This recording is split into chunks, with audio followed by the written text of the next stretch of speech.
Eto na nga mga chong, marami tayong Gilas updates. Coach Tim Cone, pinuri ang nakalaban na kupunan na Hong Kong, China. Justin Brownlee, kailangan pang ipagpag ang kalawang. Kai Sotto, lumalabas na ang tunay na laro under Coach Tim Cone sa nakalipas na laro ng Gilas Pilipinas kontra Hong Kong ay nagawa nga nilang makuha ang panalo. At isa nga sa pinaka nagpasikat sa laro na yan ay itong ating batang big man na si Kai Sotto, kung saan nakapagtala nga ito ng double-double performance na 13 big points at 15 rebounds kasama ng kanyang 1 assist, 1 steal at 2 blocks. Napakataas nga rin ng efficiency rating nitong si Kai Sotto kung saan meron siyang plus 26. Napakaganda nga ng output na ipinapakita nitong si Kai Sotto at talagang pinupush ito to the limit ni Coach Tim Cone.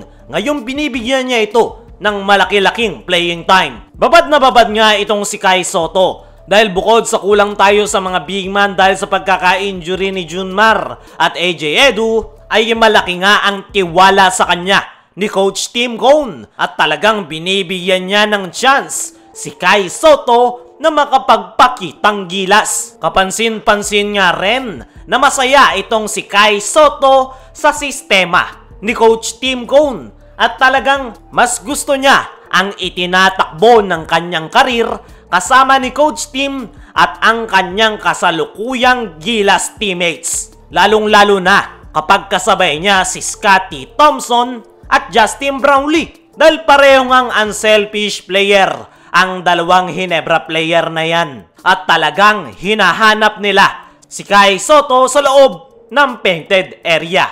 Yan nga ang kailangan ni Kai Sotto dahil sa mga liga na sinalihan niya nitong mga nakaraan from NBA D-League, Australia at Japan ay wala nga siyang teammates na unselfish player na talagang hinahanap siya sa loob ng painted area. Kaya naman sa presence ni Brownlee at Scottie ay nagiging better player nga itong si Kai Sotto. Naniniwala ko mga chong na si Coach Tim Cone ang makakapagpalabas ng tunay na laro nitong si Kai Sotto. First game pa nga lang nila sa FIBA Asia Cup qualifiers ay maganda agad ang ipinakita ni Kai Sotto. Partida, 1 week pa lang nahahawakan ni Coach Tim si Kai Sotto. Ano pa kaya kapag nagtagal na ito para sa Gilas Pilipinas? Kilala nga natin itong si Coach Tim Cone. Mahilig itong mag-develop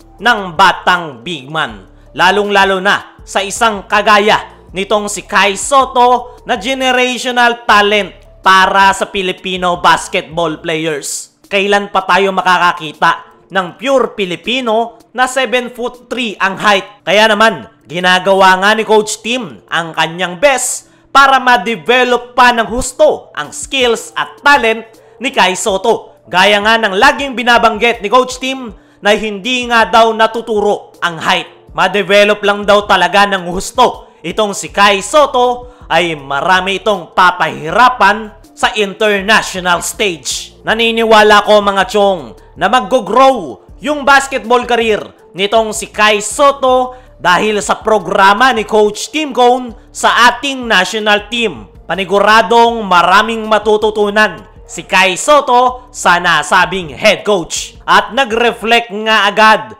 yung 1 week na natutunan niya kay Coach Tim Cone dahil maganda agad ang kanyang ipinakitang performance. Dumako naman tayo dito sa kabilang balita. Justin Brownlee, kailangan pang ipagpag ang kalawang. Sa naging laro ng Gilas kontra Hong Kong kagabi, ayan nga yung kauna-unahang pagkakataon ni Justin Brownlee na makapaglaro muli ng basketball matapos itong hindi makapaglaro ng halos 4 na buwan dahil sa kanyang hinarap na suspension. At kahit nagpapagpag ng kalawang itong si Justin Brownlee ay nakapagtala nga ito ng 16 points, 7 rebounds at 7 assists. Hindi na masama para sa isang player na matagal na bakante. At nakita natin si Justin Brownlee kahit malayo na yung lamang ng Gilas ay pinaglalaro pa rin ito ni Coach Tim Cone. Pakinggan natin yung paliwanag dyan ni Coach Tim Cone sa report ni Sid Ventura ng ESPN na nag-struggle nga daw si Brownlee sa panimula ng laro. Kita nga daw sa galaw na marami pa itong kalawang na kailangan ipagpag dahil hindi nga daw ito naglaro ng 4 na buwan. At yan nga daw ang dahilan kung bakit pinaglaro pa rin nila si Justin Brownlee sa 4th quarter para mapagpag ang kalawang at maibalik nito ang kanyang rhythm sa paglalaro. At willing nga raw maghintay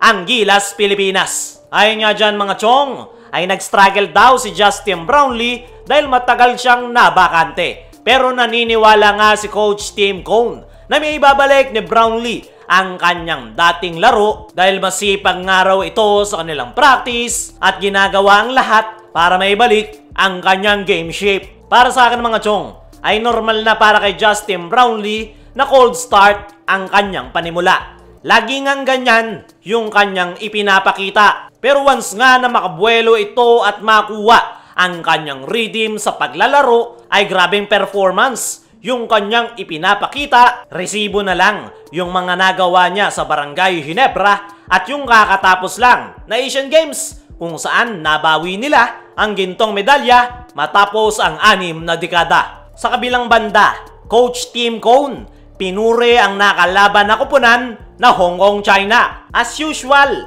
Coach Tim made a humble statement after the win. Pinuri nga nito yung performance ng Hong Kong at binigyan pa ng special recognition yung number 6 gunner na talagang nagpahirap sa kanilang koponan. Overall, ay impressive nga raw yung performance ng Hong Kong at yan nga daw ang ikinagulat ng Gilas coaching staff. Mabuti na lang daw ay nandyan yung Gilas Pilipinas fans na nakasuporta sa kanila sa loob ng game venue, kaya sila nagkaroon ng momentum at nakalayo sa dulo. At naniniwala nga si Coach Tim na malayo ang mararating ng Hong Kong in the near future.